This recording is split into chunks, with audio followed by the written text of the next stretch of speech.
الله فلا مضل له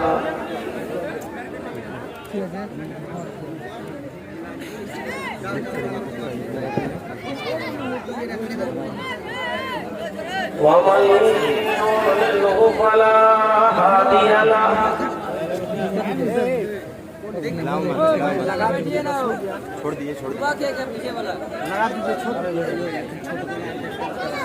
وأشهد أن لا إله إلا الله وحده لا شريك له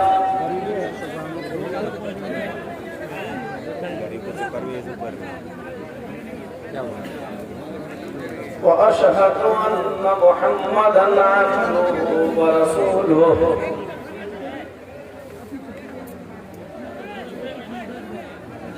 أما بعد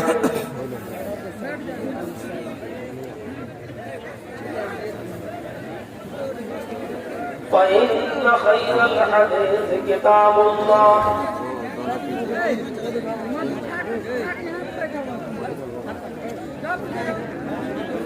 وخير الهدي هدي محمد صلى الله عليه وسلم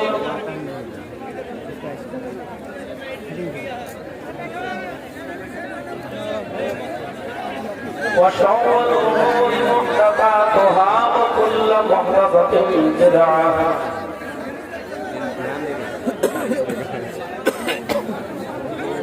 وكل بدعة ضلالة وكل ضلالة في النار.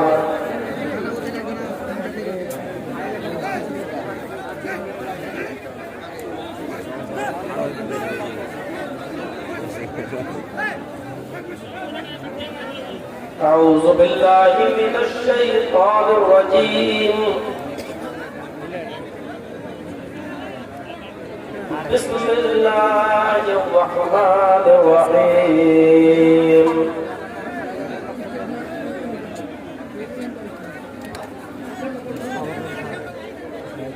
يا أيها الذين آمنوا ادخلوا في السلم كافة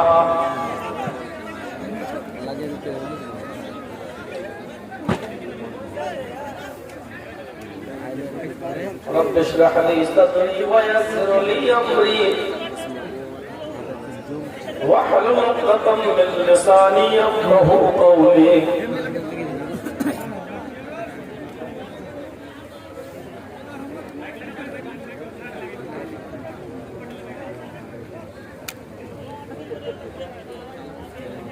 اجلاس کے روح رواں بیٹھ جاؤ یار، بیٹھ جاؤ نا۔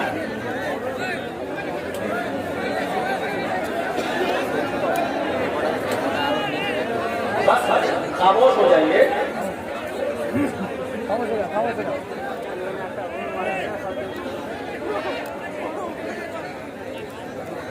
اللہ تعالیٰ نے فرمایا، قرآن کریم کی آیت ہے، یا ایھا الذین آمنوا ادخلوا فی السلم کافہ. اے ایمان والو، اے مسلمانوں، تم اسلام کے اندر پورے کے پورے داخل ہو جاؤ. وہ کون سا مذہب ہے جس کے اندر ہمیں اور آپ کو پورا کا پورا داخل ہونے کے لیے کہا جا رہا ہے؟ اور پورا کا پورا اسلام کے اندر داخل ہونا کیا ہے؟ یہ کیوں کہا جا رہا ہے کہ اسلام کے اندر پورے کے پورے داخل ہو جاؤ؟ ہم اپنی زندگی پر غور کریں. پیدائش سے لے کر موت تک ہم غور کریں. کیا ہماری پوری کی پوری زندگی اسلامی سانچے میں ڈھلی ہوئی ہے؟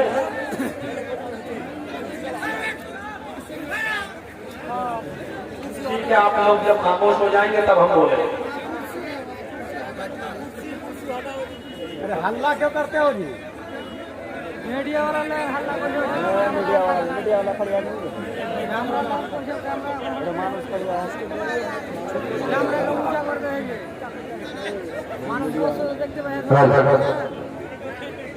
آپ لوگ کرنے دیجیے گا جلسہ. ہلو دیکھیے مجلس کے آداب کے خلاف ہے، آپ لوگ دوسرے کو ڈانٹنے کے بہانے سے جلسہ ڈسٹرب کر رہے ہیں، جو ہو رہا ہونے دیجیے، خاموش ہو جائیے اپنی جگہ، ایک دوسرے کو منع مت کیجیے، جمعہ کے دن کہتے بولنا منع ہے تو سب لوگ دھیرے دھیرے کر رہے بولنا منع ہے، بولنا منع ہے کہتے کہتے وہی لوگ ہنگامہ برپا کرتے ہیں، تو آپ لوگ خاموش ہو جائیے اللہ کے واسطے، دینی مجلس ہے، کتاب و سنت کی بات سنجیدگی کے ساتھ سے بات فرمائیے، تھوڑا کشٹ رہ کر کے ہی سے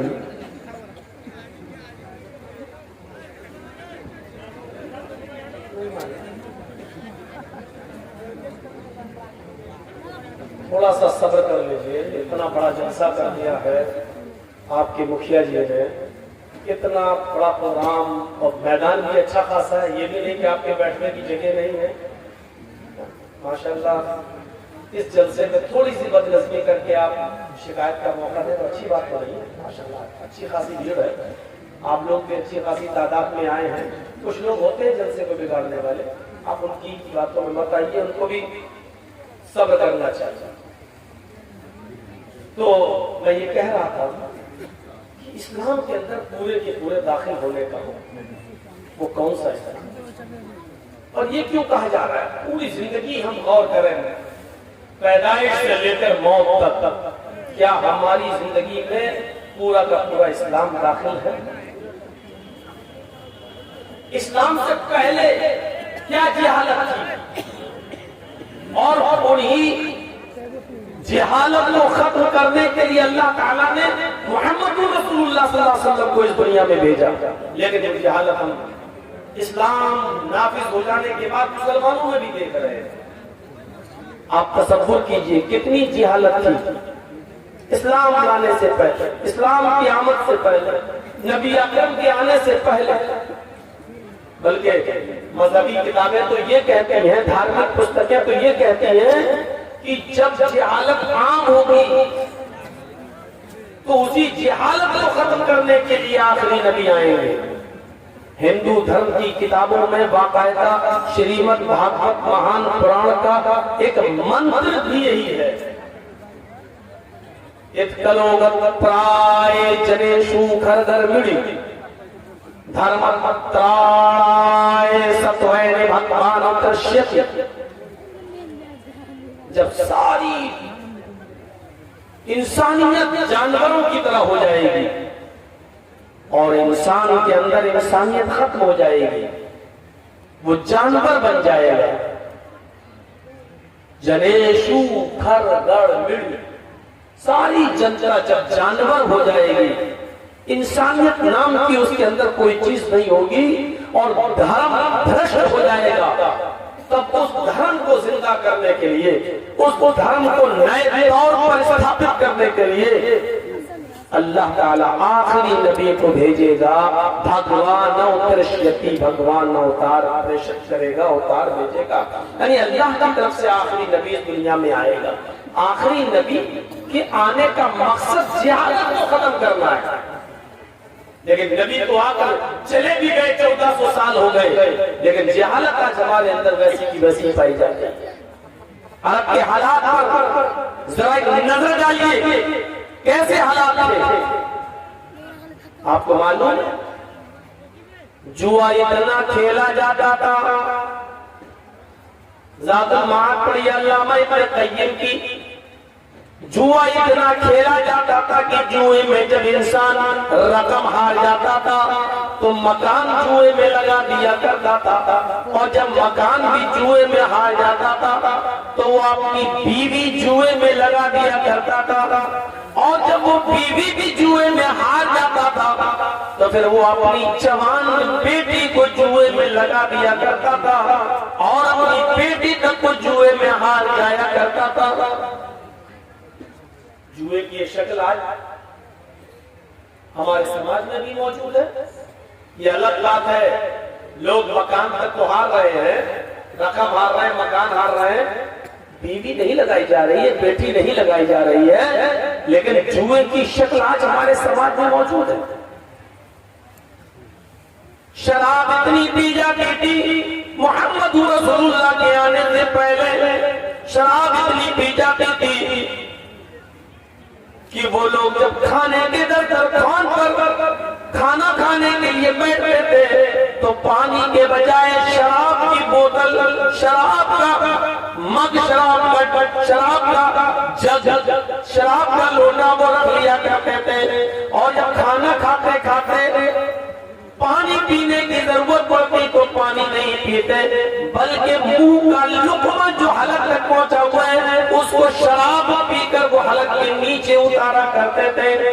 شراب کھانے کی جگہ پر، کھانے کے دسترخوان پر پانی کی جگہ پر شراب رکھی جاتی تھی۔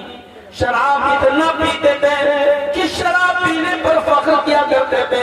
ان کے گھر میں جب کوئی بچہ پیدا ہوتا تو وہ بچہ، لوگ اس معاشرے کے، اس سماج کے، اس پیدا ہونے والے نومولود اس بچے کو پانی نہیں پلاتے، دودھ کا قطرہ ماں کی پستان کے دودھ کا قطرہ اس کو نہیں دیتی، اس کو شہد نہیں دیتی۔ سب سے پہلے اس بچے کے حلق میں جو چیز ڈالی جاتی پیدا ہونے کے بعد، ماں کے پیٹ سے باہر آنے کے بعد، وہ شراب کا قطرہ ہوتا، شراب کی بوندیں ہوتی۔ فخر کیا جاتا کہ میرا گھر میں بچہ پیدا ہوا اور باپ دادا کی وراثت کو زندہ رکھا ہے، باپ شرابی ہے تو اس نے اپنے بیٹے کو بھی پیدا ہونے کے بعد سب سے پہلے اس کو جو گھٹی دی ہے، اس کی رگوں میں سب سے پہلے جو چیز پہنچائی ہے، اس کے پیٹ میں سب سے پہلے جو چیز گئی ہے وہ شراب کے قطرے، شراب کے ڈراپس، شراب کی بوندیں اس کے حلق کے اندر گئی، اس کے پیٹ کے اندر پہنچی۔ یہ شراب کا چلن تھا۔ ان کے گھروں میں جب کوئی بیٹی پیدا ہوتی، جی حالت دیکھیے، ان کے گھروں میں جب کوئی بیٹی پیدا ہوتی تو اس بیٹی کے ساتھ یہ ظلم ہوتا کہ 4 سال تک تو اس کی پرورش کی جاتی، 4 سال تک تو اس بچی کو پالا جاتا، اس بچی کی دیکھ ریکھ کی جاتی۔ جب وہ بیٹی 4 سال کی ہو جاتی تب اس کا باپ میلے کے بہانے اپنی بچی کو لے جاتا، اپنی بیوی سے کہتا کہ اس کو نہلاؤ، اس کو دھلاؤ، اچھے کپڑے پہناؤ۔ ماں اس کو نہلاتی، دھلاتی، کاجل لگاتی، سرما لگاتی، عطر لگاتی۔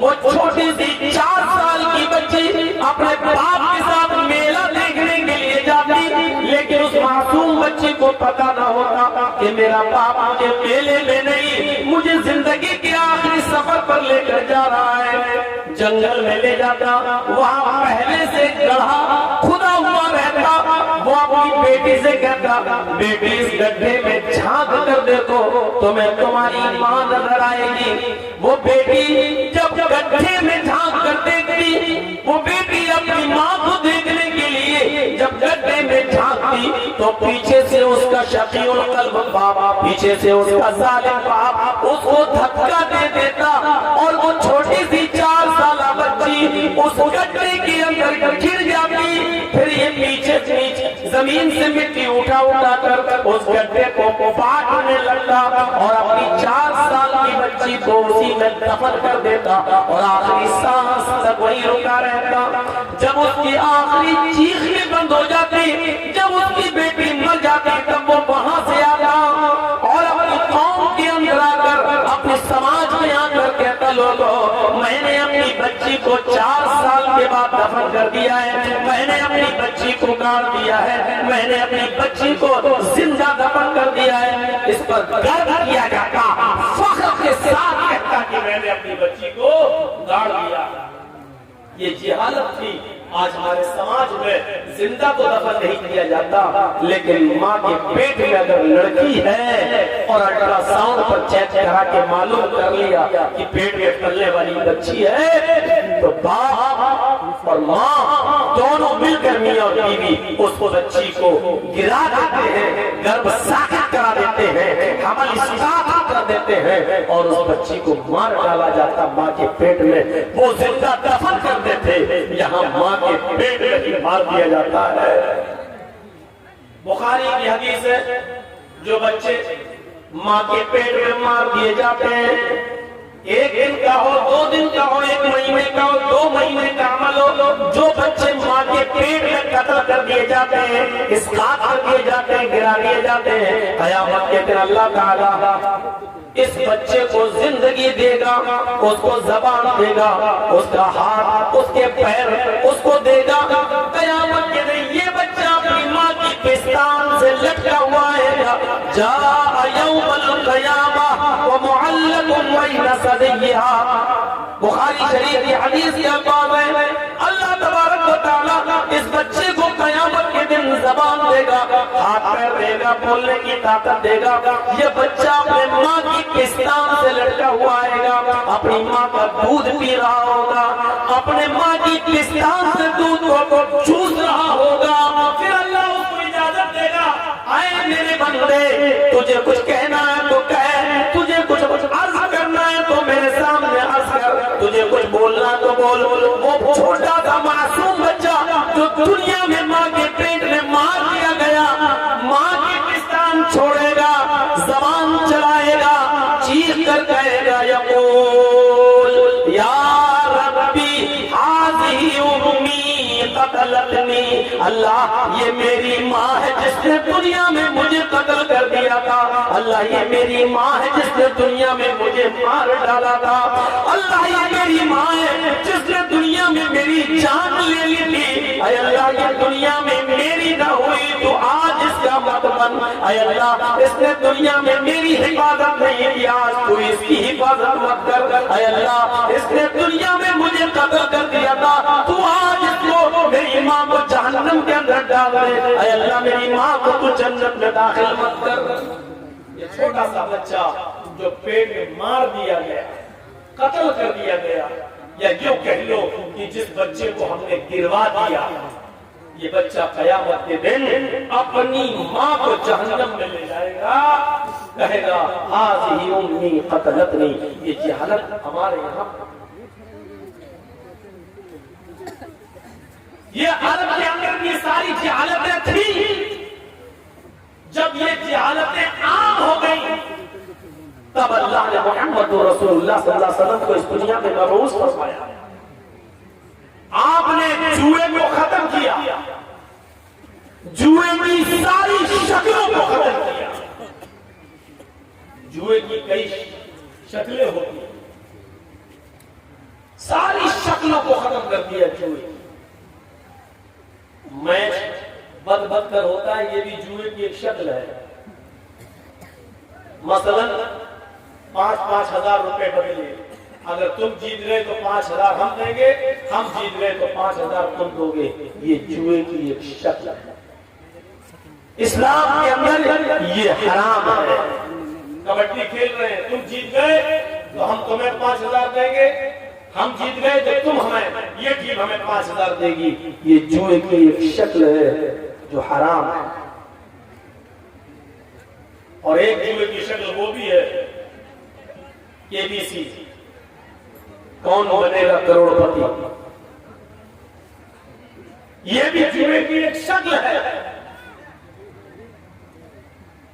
اسلام نے جہاں بہت سی چیزوں کو منع کیا ہے ناجائز طریقے سے مال کھانے اس میں ایک یہ شکل بھی ہے کبھی کبھی آپ نے دیکھا ہوگا ہمارے ہاں تو اس کو پتی بولتے ہیں لاٹری آپ کے ہاں اس کو جو بھی بولتے ہو ایسا ہوتا ہے کہ 1,000 روپے کے 20 ممبر بن گئے 1,000 روپے ہر مہینہ دیں گے 20 آدمی ہیں اب 20,000 روپے اکٹھا ہو گیا اب وہ کسی ایک کو دینا ہے تو اس کی بولی لگتی ہے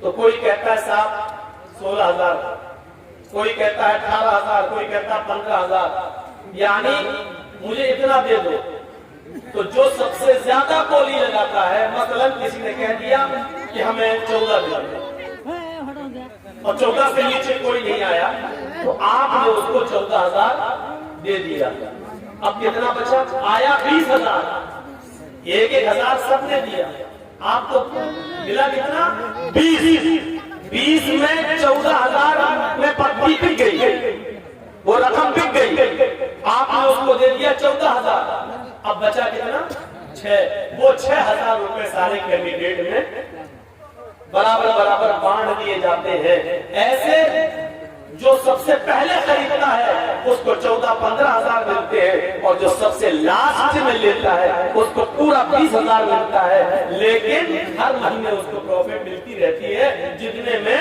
وہ پتی بکتی ہے، وہ رقم بکتی ہے، وہ برابر برابر تقسیم ہوتی رہتی ہے۔ یہ بھی حرام کمائی کی ایک قسم ہے، یہ بھی چوہے کی ایک قسم ہے، یہ بھی ناجائز اور حرام مال کی ایک قسم ہے جو آج چل رہی ہے۔ ہاں قرآن اندازی ہوتی ہے تو وہ ٹھیک ہے، مثلا 20 آدمیوں نے 1,000 روپے دیا، 20,000، اب کسی ایک کو دینا ہے تو 20 پرچیاں ڈالیے، ایک پرچی اٹھائیے، جس کا نام نکلے اس کو آپ دے دیجئے، اس میں نہ آپ کم دے رہے نہ زیادہ، 20,000 اس کو مل رہا ہے، جس کا نمبر آتا جائے گا اس کو ملتا جائے گا، یہاں تک کہ آخری آدمی تک کو بھی 20,000 ملے گا، یہ جائز ہے۔ لیکن اس کو بیچنا اور بچے ہوئے رقم کو سارے کینڈیڈیٹ کے اندر ممبروں میں بانٹنا یہ حرام ہے۔ تو یہ چیز چلتی ہے، اللہ کے نبی آئے تو آپ نے چوہے کی ساری شکلوں کو حرام قرار دے دیا۔ انما الخمر والمیسر والانصاب والازلام رجس من عمل الشیطان فاجتنبوه لعلکم تفلحون۔ ساری چوہے کی شکل کو حرام قرار دے دیا۔ اس کے بعد شراب نوشی، جس میں عرب کی قوم پڑی ہوئی تھی، خود اللہ کے نبی جناب محمد رسول اللہ صلی اللہ علیہ وسلم کو نبی بن جانے کے بعد بھی، نبوت مل جانے کے بعد بھی کئی سال لگ جاتے ہیں شراب کی حرمت کا اعلان کرنے میں، کیونکہ شراب اتنا زیادہ پیتے تھے عرب کے لوگ کہ اللہ کے رسول آسانی کے ساتھ اس شراب کو حرام نہیں کر پائے۔ آپ کو بھی بہت دن لگ گئے، کئی سال لگ گئے، مختلف ادوار سے گزرنا پڑا، تب جانے کے بعد لاسٹ میں جب حد سے زیادہ لوگ آگے بڑھ گئے اور شراب پی کر قرآن کی آیتیں پڑھنے لگے، شراب پی کر نماز پڑھنے جانے لگے اور نشے کی حالت میں نماز پڑھنے لگے، یہاں تک کہ نماز کی حالت میں نشہ آنے لگا اور قرآن کی آیتیں پڑھی جانے لگی، تب جا کر شراب کی حرمت کا اعلان ہوتا ہے۔ ایک صحابی نے دعوت کی، حضرت علی کی، ابو عبیدہ ابن الجراح کی، عبد الرحمن ابن عوف کی، مختلف صحابہ کی جب دعوت کی تو کھانا کھایا، اور کھانا کھانے کے بعد شراب کا دور چلا اس انصاری نوجوان کے یہاں۔ جب شراب کا دور چلا تو شراب پینے کے بعد نشہ آ گیا، شام کا کھانا جلدی کھا لیا، شراب پینے کے بعد نشہ آ گیا، اور نشہ آتے ہی نماز کا وقت ہو گیا مغرب کا، اذان کی آواز آنے لگی۔ اس انصاری نوجوان نے اپنے گھر میں چادر بچھا دی اور کہا اب تم نماز پڑھنے مسجد میں کیا جاؤ گے، ہم لوگوں نے شراب پی ہے، چلیے یہی نماز پڑھ لیتے ہیں۔ وہی نماز پڑھی جانے لگی، ایک صحابی نماز پڑھانے کے لیے کھڑے ہو جاتے ہیں، شراب کے نشے میں اللہ اکبر کہہ کر نیت باندھتے ہیں اور قرآن کی آیت پڑھنا شروع، الحمدللہ رب العالمین الرحمن الرحیم مالک یوم الدین ایاک نعبد و ایاک نستعین غیر المغضوب علیہم ولا الضالین۔ یہاں تک گاڑی صحیح چلتی ہے، اس کے بعد دماغ چلانے لگا، نشہ اپنے اندر کام کرنے لگا، اور وہ صحابی قرآن کی آیت پڑھنے لگے جو سورت شروع کی، پہلی رکعت صحیح گزر گئی، اِنَّا أَعْطَيْنَاكَ الْكَوْثَرَ فَصَلِّ لِرَبِّكَ وَانْحَرْ إِنَّ شَانِئَكَ هُوَ الْأَبْتَرُ۔ دوسری رکعت میں نشہ اپنے عروج پر پہنچنے لگا اور نشے نے کچھ جگہ کے کچھ پکڑ حاصل کر لی، وَلَضَالِّينَ تک گاڑی صحیح چلی۔ اس کے بعد قرآن کی آیت جب شروع ہوئی سورت قُلْ يَا أَيُّهَا الْكَافِرُونَ لَا أَعْبُدُ مَا تَعْبُدُونَ، اس کی جگہ پر وہ صحابی قرآن کی آیت پڑھ لیتے ہیں، قُلْ يَا أَيُّهَا الْكَافِرُونَ نَحْنُ نَعْبُدُ مَا تَعْبُدُونَ، مطلب ہی بدل گیا۔ شراب کے نشے میں اور کیا پڑھ رہے ہیں، قُلْ يَا أَيُّهَا الْكَافِرُونَ ہے کیا، لا اعبد ما تعبدون، اے کافرو میں ان کی عبادت نہیں کرتا جن کی تم کرتے ہو۔ لیکن یہ صحابی کیا پڑھ رہے ہیں، قُلْ يَا أَيُّهَا الْكَافِرُونَ اے کافرو نَحْنُ نَعْبُدُ مَا تَعْبُدُونَ، ہم بھی اس کی عبادت کرتے ہیں جن کی تم کرتے ہو. دیکھ رہے ہیں قرآن کہہ رہا میں ان کی عبادت نہیں کرتا جن کی تم کر رہے ہو. اور یہ صحابی کیا پڑھ رہے ہیں؟ نحنو نعبد ما تعبدون، ہم ان کی عبادت کرتے ہیں جن کی تم کرتے ہو. مطلب ہی بدل گیا. جیسے نماز اللہ اللہ کر کے ختم ہوتی ہے، ادھر محمد رسول اللہ پر قرآن کی آیت نازل ہوتی ہے، یا ایھا الذین آمنوا لا تقربوا الصلاۃ وانتم سکارا. ایمانوں والو تم اس وقت نماز کے قریب مت جاؤ جب تم نشے میں ہو. ایمان والو تم اس وقت شراب کے قریب مت جاؤ جب تم نشے میں ہو. اس وقت تک نماز نہ پڑھو جب تک کہ تم جان نہ لو حتی لا تعلموا ما تقولون.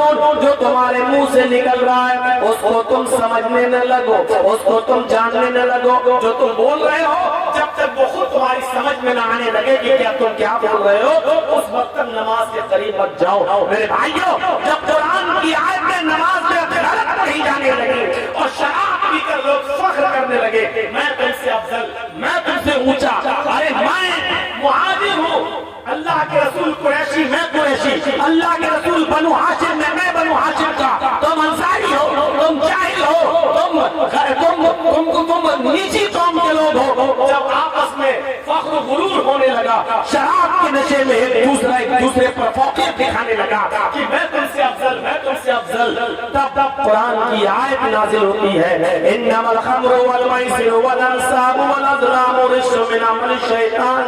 اور پوری زندگی کے لیے شراب کی حرمت کا اعلان کر دیا جاتا ہے. اب گوارا نہیں ہے کیونکہ جس چیز کو مٹانے کے لیے، جس حالت کو ختم کرنے کے لیے اللہ کے نبی اس دنیا میں آئے وہی چیز چلنے لگی ہے. اسلام میں اونچا نیچا کوئی چیز نہیں ہے، اسلام میں تیرا میرا کوئی چیز نہیں ہے، اسلام میں امیری اور غریبی کوئی حیثیت نہیں رکھتی ہے. اسلام میں سب برابر ہیں. تم شراب پی کر ایک دوسرے پر فخر کرتے ہو کہ میں تم سے افضل ہوں، میں تم سے اچھا ہوں، میری قوم تم سے، تمہاری قوم سے اچھی قوم ہے، میری قوم سب سے افضل قوم ہے، یہ کہنے لگے ہو. اسلام میں اس چیز کی اور جاہلیت کی اس بدبو کی کوئی ضرورت نہیں ہے. اسلام ان تمام خرافاتوں سے پاک ہے. اسلام ان تمام برائی سے پاک و صاف مذہب ہے. اسلام یہ کہتا ہے کہ تم سب برابر ہو. کلکم من آدم و آدم من تراب. تم سب آدم کی اولاد ہو اور آدم مٹی سے پیدا ہوئے تھے، تم سب مٹی کے ہو. آدم کی اولاد ہو. تم میں کوئی بڑا نہیں ہے، کوئی چھوٹا نہیں ہے. لا فضل لعرب علی عجمی. تم میں سے کسی عرب کے رہنے والے کو عجم کے رہنے والے پر کوئی فوقیت نہیں ہے، کسی عجم کے رہنے والے کو غیر عرب پر کوئی فوقیت نہیں ہے، کسی عرب کے رہنے والے کو غیر عرب پر کوئی فوقیت نہیں ہے. نہ کوئی گورا کالے سے اچھا ہے، نہ کوئی کالا کسی گورے سے افضل ہے. اسلام میں سب برابر ہے. اسلام کے اندر اگر کوئی چیز بنیاد اور حیثیت رکھتی ہے تو وہ ہے اللہ بالتقوی. تقوی کی بنیاد پر آپ ایک دوسرے سے بڑے ہو سکتے ہو، ورنہ نہیں. تقوی کی بنیاد، جس کے اندر جتنا تقوی ہوگا، جس کے اندر جتنا تقوی ہوگا، پرہیزگاری، تقوی کسے کہتے ہیں؟ اس کی چھوٹی سی مثال اگر ہم سمجھ جائیں، اللہ کے نبی صلی اللہ علیہ وسلم نے فرمایا، غور کیجیے، آپ نے محنت کر کے 99 روپے کمائے، 99 روپیز، 99 روپے کمائے، اور آپ چاہتے ہیں کہ ہم کوئی نئی قمیص، نیا کرتا، نیا پنجابی لے لوں تاکہ ہم مسجد میں جا کر نماز پڑھ سکیں. ہمارے پاس کوئی اچھا کپڑا نہیں ہے. آپ مارکیٹ میں گئے اور آپ کو کپڑا مل رہا ہے پنجابی 100 روپے کا. آپ کے پاس ہے کتنے؟ 99. یہ آپ نے جنگل میں لکڑیاں کاٹ کاٹ کے بازار میں بیچ کر کمایا ہے. یا یوں کہہ لو کہ آپ نے مزدوری کر کر کے 99 روپیہ کمایا ہے. یا یوں کہہ لو کہ آپ نے رکشہ چلا کر محنت کر کے 99 روپیہ کمایا ہے. لیکن 1 روپیہ آپ کے پاس کہیں سے حرام ناجائز حرام کا اور آپ کو معلوم ہے کہ یہ حرام کا روپیہ ہے، 99 روپے میں وہ 1 روپیہ آپ نے ملا کر 100 روپے کا کرتا لے لیا، 100 روپے کا پنجابی خرید لیا، جبکہ 99 روپے حلال کے ہیں، 99 روپے محنت کے ہیں، لیکن 1 روپیہ اس میں جو حرام کا آپ نے ملا کر قمیص خریدی۔ اللہ کے نبی فرماتے ہیں جب تک وہ قمیص تمہارے جسم پر رہے گی، جب تک وہ کرتا تمہارے جسم پر رہے گا، اللہ کے یہاں تمہاری ایک بھی نہ فرض عبادت قبول ہوگی نہ نفل عبادت قبول ہوگی، تمہارا ایک ہی سجدہ اللہ رب العالمین کی بارگاہ میں قبول نہیں کیا جائے گا۔ کیوں؟ پوچھا اللہ کے رسول کیوں؟ آواز آتی ہے ان اللہ اللہ پاک ہے اور پاک چیز کو پسند کرتا ہے۔ اب آپ سوچو کہ 99 ارے بھائی 99 میں ایک حرام کا مل گیا تو کیا ہوا، 99 تو حلال کے تھے۔ تو آپ اس کو یوں سوچ لو کہ آپ کے پاس ایک بالٹی پانی رکھی ہوئی ہے، پورا آپ نے ابھی اس کو نل سے نکالا ہے، ابھی آپ نے اس کو ہینڈ پائپ چلا کر کھینچا ہے، یہ پانی ہے، اور آپ کی آنکھوں کے سامنے اس میں پیشاب کا ایک قطرہ چلا جائے، پیشاب کی صرف ایک بوند چلی جائے، تو ایمانداری کے ساتھ بتائیے کیا وہ آپ پانی پیئیں گے، یا اس پانی سے آپ نہائیں گے، یا اس پانی سے آپ کپڑا دھولیں گے؟ اگر آپ کی آنکھوں کے سامنے اس میں پیشاب کی ایک بوند چلی جائے تو نہیں، کیونکہ آپ جانتے ہیں پوری ایک بالٹی پانی پاک ہے، لیکن اس ایک قطرے نے پانی کے پیشاب کے قطرے نے پوری بالٹی پانی کے کو ناپاک کر دیا ہے، چونکہ وہ مائع قلیل ہے اس لیے وہ ناپاک مانا جائے گا۔ تو میرے بھائیوں اسی طریقے سے 99 روپے میں 1 روپیہ آپ نے حرام کا ملا دیا تو وہ 100 روپے کے آپ کے حرام کے ہو گئے، وہ کرتا، وہ قمیص، وہ پنجابی، وہ لنگی، جو بھی چیز آپ اس سے خریدیں گے اور اس کو پہن کے نماز پڑھیں گے تو اللہ کے یہاں قبول نہیں ہے۔ یہ تقوی کی ایک مثال ہے کیسے بچنا ہے۔ امام غزالی رحمۃ اللہ علیہ اپنی مشہور کتاب احیاء العلوم کے اندر ایک واقعہ نقل کرتے ہیں کہ ایک شخص نے کسی کا مکان کرائے پہ لیا تھا، ہوتا نہیں ہم لوگ رینٹ پہ لے لیتے ہیں، چلو ہم یہاں رہیں گے، رینٹ پر کرائے پر مکان خریدا تھا۔ اس بزرگ نے کوئی لیٹر لکھا، لیٹر خط، اس زمانے میں لکڑی کا پین چلتا تھا، لکڑی کا قلم، اور سیاہی سے انک سے لکھا جاتا تھا ڈبو ڈبو کر۔ اس نے سوچا کہ ابھی یہ تازہ تازہ خط لکھا ہے، اس انک کو خشک کرنے کی ضرورت ہے، تو وہ جس کرائے کے مکان میں رہتا تھا اس کرائے کے مکان سے تھوڑی سی مٹی اس نے اٹھا لی اور کاغذ پر ڈال دی ایسے تاکہ وہ انک جلدی سوکھ جائے، خشک ہو جائے۔ اس نے سوچا تھوڑی سی مٹی لینے میں حج کیا ہے، یہ مکان اگرچہ میرا نہیں ہے، تھوڑی سی مٹی تو لے رہا ہوں، مٹی زمین پر پڑی ہوئی مٹی، اس نے اس کو لیا اور لیٹر پر کاغذ پر ایسے ڈال دیا۔ رات میں اس بزرگ نے خواب میں دیکھا کہ اس کے خواب میں کوئی فرشتہ آ رہا ہے اور اس بزرگ سے کہہ رہے ہیں تم نے کسی کے مکان پر کرائے پہ رہتے ہو، تم یہ تمہارا مکان نہیں ہے، تم نے اس مکان سے تھوڑی سی مٹی لے کر جو کاغذ پر ڈال دی ہے، قیامت کے دن تمہیں پتا چل جائے گا یہ تھوڑی سی مٹی لینے کا انجام کیا ہوتا ہے۔ سونا نہیں لیا تھا، چاندی نہیں لی تھی، دولت نہیں چرائی تھی، گھر کے جس مکان میں رہ رہا اس مکان کی کچی زمین سے تھوڑی سی مٹی اٹھائی تھی اور سیاہی کو انک کو خشک کرنے کے لیے کاغذ پر ڈالی تھی۔ خواب دیکھ رہا ہے قیامت کے دن تمہیں پتا چل جائے گا دوسرے کے مکان سے تھوڑی سی مٹی لینے کا انجام کیا ہوتا ہے۔ مٹی لی تب یہ حال، جو دوسروں کی دولتوں پہ قبضے کر رہے ہیں وہ اپنا انجام سوچیں، جو دوسروں کی زمین و جائیداد کو ہڑپ کر رہے ہیں وہ اپنا انجام سوچیں، جو دوسروں کی زمین و جائیداد پر قبضے کر رہے ہیں وہ اپنی فکر کریں، جو امانتوں میں خیانت کر رہے ہیں، یتیموں، غریبوں، بیواؤں، مسکینوں اور فقیروں کا حق مار رہے ہیں، وہ اپنا انجام سوچیں۔ حق مارنے کی کئی قسمیں ہیں، آپ صاحب حیثیت اور زکات نہیں دیتے تو یہ بھی حق مارنا ہوا ہے۔ آپ کے پاس 1,00,000 روپیہ ہے اور اس 1,00,000 روپے پر 1 سال گزر چکی ہے، اگرچہ اس 1,00,000 روپے میں 7.5 تولے سونا یعنی 85 گرام سونا نہیں آ رہا ہے، لیکن 52.5 تولے چاندی تو آ سکتی ہے، یعنی 1,00,000 روپے میں 52.5 تولے چاندی آ سکتی ہے، اور اتنا پیسہ تمہارے پاس ہے اور 1 سال گزر چکی ہے، تو آپ پر 1,00,000 روپے میں 2,500 روپے زکات بنتی ہے جو آپ غریبوں کو دیں گے۔ اگر آپ نہیں دیتے ہیں تو یہ غریبوں کا حق مار رہے ہیں۔ جب چھوٹی سی تھوڑی سی مٹی لینے کا انجام یہ ہے تو آپ غریبوں کا مسکینوں کا حق مار کر زکات ادا نہیں کر رہے ہیں، تو ہم اور آپ اپنے انجام کے بارے میں فکر لگائیں کہ ہمارا اور آپ کا انجام کیا ہوگا اگر ہم اپنے مال کی پوری زکات نہیں دیتے ہیں تو یہ حق ہمارا نہیں۔ شراب کی حرمت کا اعلان کرتے اللہ کے نبی صلی اللہ علیہ وسلم، لڑکیوں کو جو زندہ دفن کیا جاتا تھا آپ نے لڑکیوں کے مقام و مرتبے کو بلند کیا۔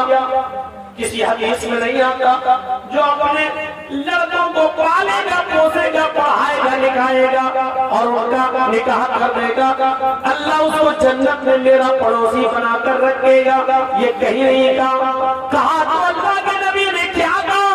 جن لڑکیوں کو زندہ دفن کر دیا جاتا تھا 4 سال پال پوس کر جن کو پکڑ کر دفن کر دیا جاتا تھا، نبی اکرم صلی اللہ علیہ وسلم ان لڑکیوں کو عزت دیتے ہیں جس باپ کی 3 بیٹیاں ہوں گی اور جس نے ان کو پالا ہوگا، بڑا کیا ہوگا، ان کو پڑھایا ہوگا، ان کو اچھا ادب سکھلایا ہوگا۔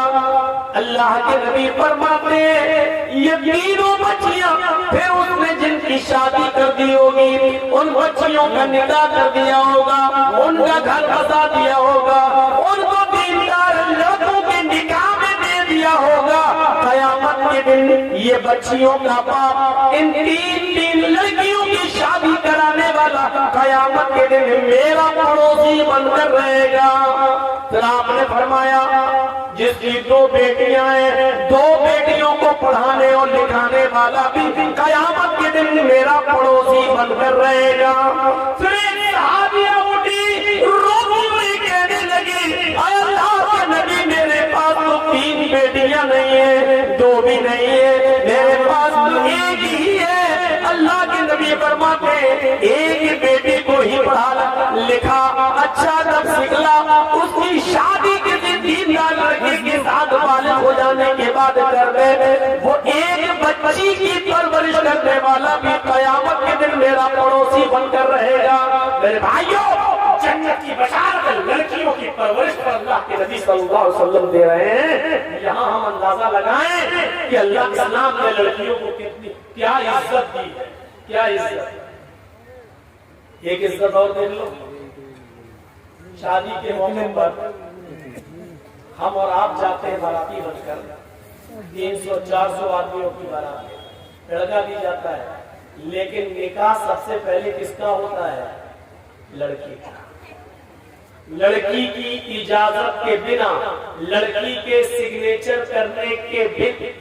سگنیچر کے بنا لڑکے کا نکاح نہیں ہو سکتا ہے۔ جن لوگوں کی شادیاں ہوئی ہیں ان سب کو معلوم ہوگا، جن کی شادیاں ہوئی جاتی ہیں آپ یہاں بارات جاتی ہے کہ نہیں جاتی ہے؟ آج کل کہنا پڑ رہا بارات، ورنہ حقیقت یہ ہے کہ ان کو کہنا چاہیے چور اور ڈاکو جو باراتوں میں جاتے ہیں۔ حقیقت ہے لڑکی والے کے یہاں جاتے ہیں۔ تو اس زمانے میں کبھی یہ دور چلتا تھا تو اس کی وجہ یہ تھی کہ پہلے زمانے میں نہ ٹرینیں ہوتی تھیں نہ گاڑیاں ہوتی تھیں، تو پہلے بیل گاڑیوں پر کھچروں پر یہ لوگ جاتے تھے ایک گاؤں سے دوسرے گاؤں، اور شادی کرا کے جب لاتے تھے تو راستے میں لوٹ لیے جاتے تھے، سونا چاندی کپڑا لتا. تو اس لیے بارات کا سلسلہ چلا. ایک گاؤں سے دوسرے گاؤں میں جب آدمی جا رہا تو 100 150 200 آدمی لے کے جا رہا تاکہ ہمیں کوئی لوگ لوٹے نہیں اور ہم دولہا اور دلہن کو نکاح کرا کے خیریت سے گھر پہ لے آئے. اس لیے یہ بارات کا سسٹم نکلا تھا سسٹم. لیکن آج کل ٹرینوں کے زمانے میں آج کل ہر تھانے کے باہر پولیس، ہر گاؤں میں پولیس تھانہ موجود ہے. چوری اور ڈکیتی کا تصور نکل چکا ہے. قافلہ اب لوٹا نہیں جا سکتا ہے میرے بھائیوں. لیکن یہ پرتھا اب تک چلی آ رہی ہے. یہ نکلی تھی کسی اور وجہ سے لیکن چلی آج تک آ رہی ہے. 300-400 آدمیوں کی بارات لڑکی والے کے یہاں پہنچ گئے. اب لڑکی کا باپ بیچارہ سوچ رہا ہے کہ اچھی سے اچھی مٹھائی کھلاؤ، کیونکہ یہ لوگ منہ پھٹ لوگ ہوتے ہیں. بارات میں جتنے آتے ہیں منہ پھٹے ہوتے ہیں. منہ پھٹ کر اللہ سمجھ رہے ہو؟ اگر تھوڑی سی بھی مٹھائی میں یا کھانے میں کمی ہو گئی تو زندگی بھر لڑکی کو تانے مارے جائیں گے، تیرے باپ نے تو عزت ہی نہیں کی ہماری. اس لیے لڑکی کا باپ جانتا پہلے ان کے پیٹ کی جہنم کو بھرو اور اچھا سے اچھا کھلاؤ. جب تک اس کے پیٹ کی جہنم کو سکون نہیں ملے گا تب تک میری بیٹی سکون کے ساتھ گھر میں نہیں رہ پائے. اب بارات پہنچ گئی، نکاح کا وقت آیا. پہلے لڑکے کا نکاح نہیں ہوتا ہے، پہلے لڑکی کا ہوتا ہے. اور لڑکی کا حقیقت میں نکاح نہیں ہوتا ہے بلکہ لڑکی سے اجازت لی جاتی ہے. شاید آپ کے یہاں معلوم ہوگا، پیچھے لے جائیے سر وہاں کی. ہم ان کو بند کرا رہے ہیں، شور نہ کریں، آپ کی آواز کانوں میں آ رہی ہے. چندہ اتنا ہو گیا ماشاء اللہ کی 2 دن تک گنتے رہے. تو سنیے، لڑکی کی اجازت. آپ لوگوں میں جس کا نکاح ہوا ہوگا معلوم ہوگا ایک وکیل ہوتا ہے اور 2 گواہ. وکیل اور گواہ یہ دونوں جاتے ہیں لڑکی کے پاس رجسٹر لے کر. یہ طے ہو جاتا ہے اسی وقت مہر کتنا ہوگا، یہ کتنا ہوگا، لڑکے کا نام، لڑکے کے باپ کا نام، لڑکے کی عمر، محلہ گاؤں سب لکھ دیا جاتا ہے اور پورا مہر اتنا سب لکھ کے اس کے بعد لڑکی کے پاس جایا جاتا ہے. ایک وکیل ہوتا اور 2 گواہ. اور لڑکی کے پاس جب جاتے ہیں تو وہ لڑکی کو گھیرے رہتی ہیں بہت سی سہیلیاں اس کی اور تمام لڑکیاں. وہاں رجسٹر رکھ دیا جاتا ہے اور اس وقت وکیل پوچھتا ہے. وکیل کی ذمہ داری ہے کہ وہ پوچھے، سرپرست کی ذمہ داری ہے کہ وہ پوچھے. جیسے مان لیجیے کسی لڑکی کا نام زینب ہے یا کسی لڑکی کا نام اسما ہے تو اب ایسے پوچھا جائے گا. وہ وکیل اتنا جاننے والا ہونا چاہیے، ہر آدمی کو وکیل مت بنائیے. اب اس لڑکی سے یہ پوچھے کہ ہاں اسما یا ہاں زینب، فلاں فلاں کی بیٹی زینب، فلاں فلاں کے بیٹے اس نام کا، مثلا محمد اسلم کسی کا نام ہے اور اس کے باپ کا نام محمد اکرم ہے. ہاں محمد اسلم صاحب سنوخ محمد اکرم یا اکرم صاحب کے بیٹے محمد اسلم کے ساتھ آپ کا نکاح اتنے روپے مہر کے عوض یا اتنا سونا یا اتنی چاندی یا اتنا کپڑا مہر کے عوض آپ کو ان کے نکاح میں دیا جا رہا ہے. کیا آپ اس لڑکے کو نکاح میں قبول کرتی ہیں؟ کیا وہ لڑکا آپ کو قبول ہے؟ وکیل زور سے پوچھے گا، اتنی زور سے کہ اس لڑکی کے کان میں یہ آواز جائے.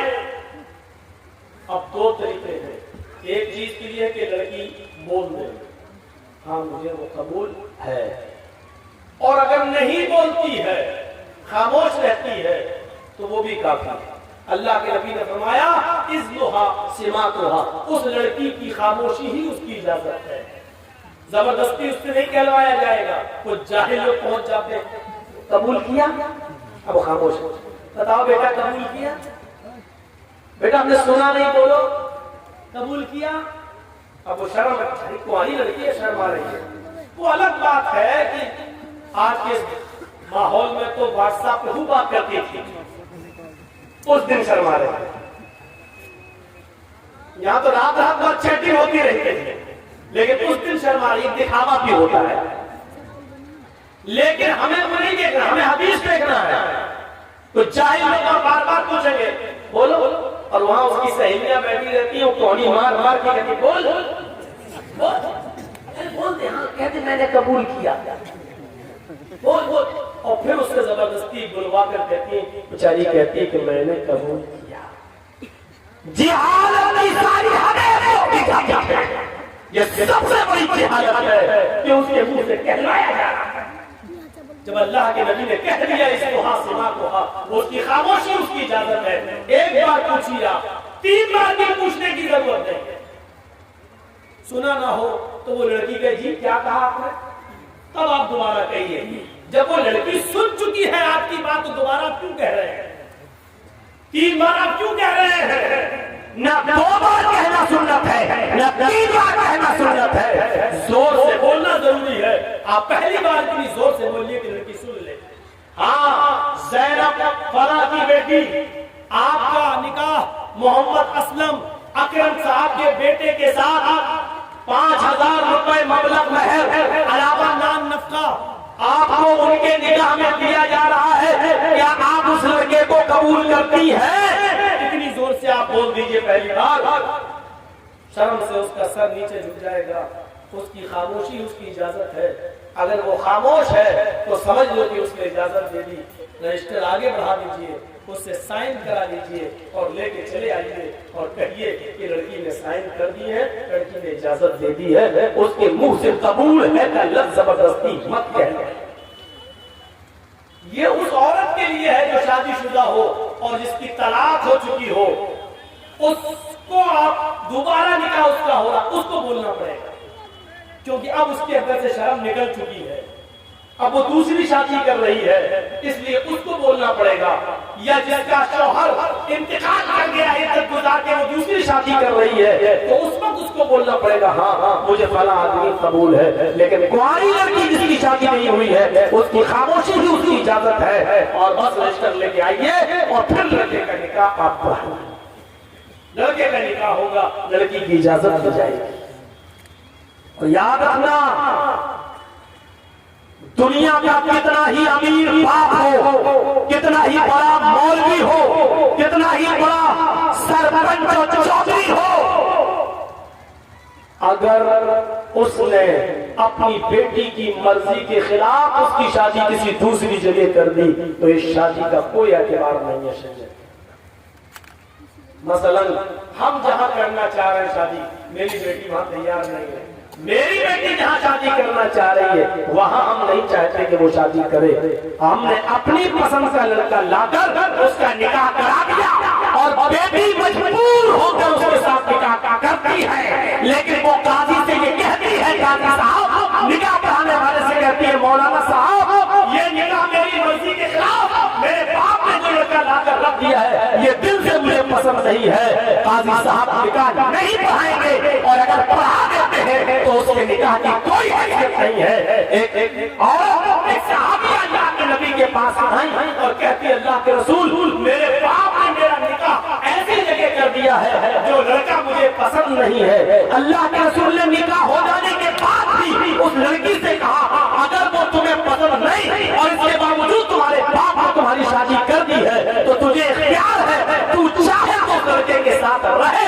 یا تو چاہے تو میں نکاح تیرا فسخ کر دیتا ہوں، لڑکے کے طلاق دینے کی ضرورت نہیں ہے، نکاح فسخ کر دیتا ہوں۔ ایک عدت گزارے کی حیض کی جس کا نکاح فسخ ہوگا اس کی عدت 3 مہینے نہیں ہے، صرف ایک حیض اس کی ایک پیریڈ اس کی عدت ہے، تم ایک پیریڈ ایک ماہواری ایک MC بس یہ پیریڈ گزارو اور جیسے تمہارا مہینہ ہو مہینہ سے ختم ہونے کے بعد ہی تم دوسری شادی کر سکتی ہو اپنے من پسند لڑکے کے ساتھ، لیکن لڑکی کو شادی کے لیے ولی کی سخت ضرورت ہے، اپنے باپ کی سرپرستی مالک کی ضرورت ہے۔ لڑکی یہ سچ ہے کہ لڑکی کی مرضی کے بغیر نکاح نہیں ہوگا، لیکن یہ بھی سچ ہے کہ لڑکی اپنی مرضی سے اکیلے بھی نکاح نہیں کر سکتی ہے، اس کو نکاح کے لیے ولی کی اجازت چاہیے، اور ولی اس کا باپ ہے۔ باپ اگر دماغی طور پر کمزور ہے تو چچا ہے، چچا دماغی طور پر کمزور ہے تو لڑکی کا بھائی ہے، اور لڑکی کا بھائی ہی نہیں تو کوئی اور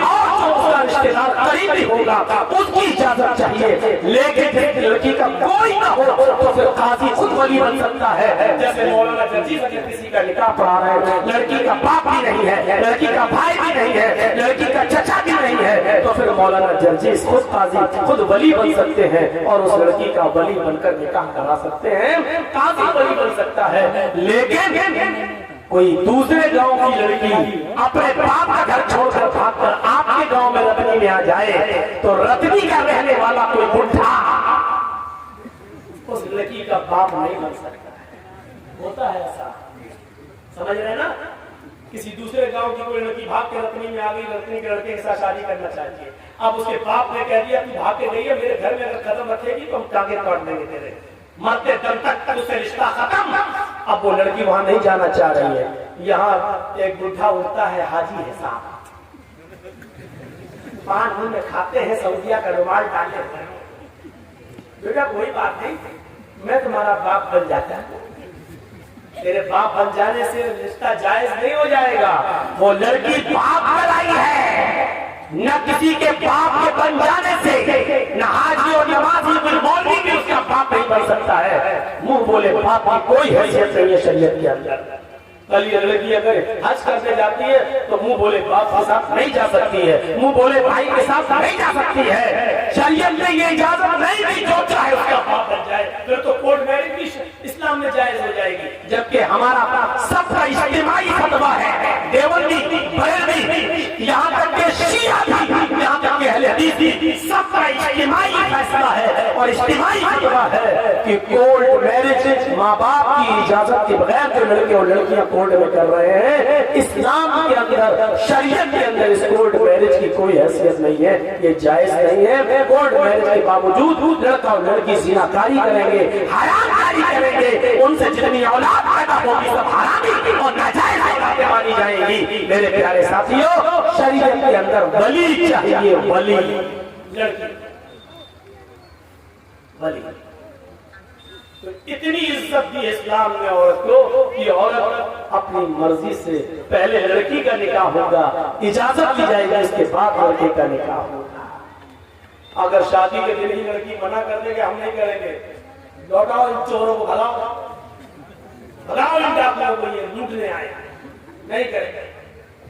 میرے بھائیوں، ہمیں اور آپ کو فیصلہ کرنا ہے۔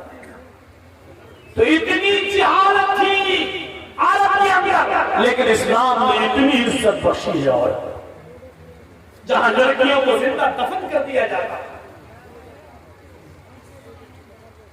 آپ دیکھ رہے ہیں ہندو دھرم کے اندر کیا ہے؟ برہما جی نے اپنے منہ سے برہمن کو پیدا کیا، ہاتھوں سے چھتری کو پیدا کیا، ران سے ویش کو پیدا کیا، اور پیروں سے شودر کو پیدا کیا۔ شودر ہری جگہ پیروں سے پیدا ہے برہما جی کے۔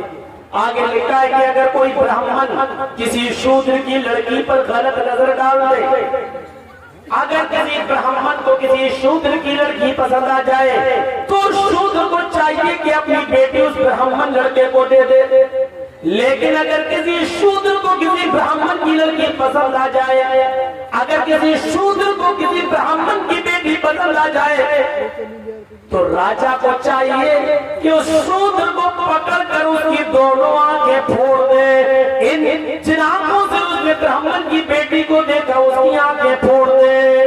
غور کریں آپ، برہمن کو اگر پسند آ جائے تو شودر کو اپنی بیٹی دے دینا چاہیے، لیکن شودر کو اگر برہمن کی بیٹی پسند آ جائے تو راجا کو چاہیے کہ وہ شودر کی دونوں آنکھیں پھوڑ دے۔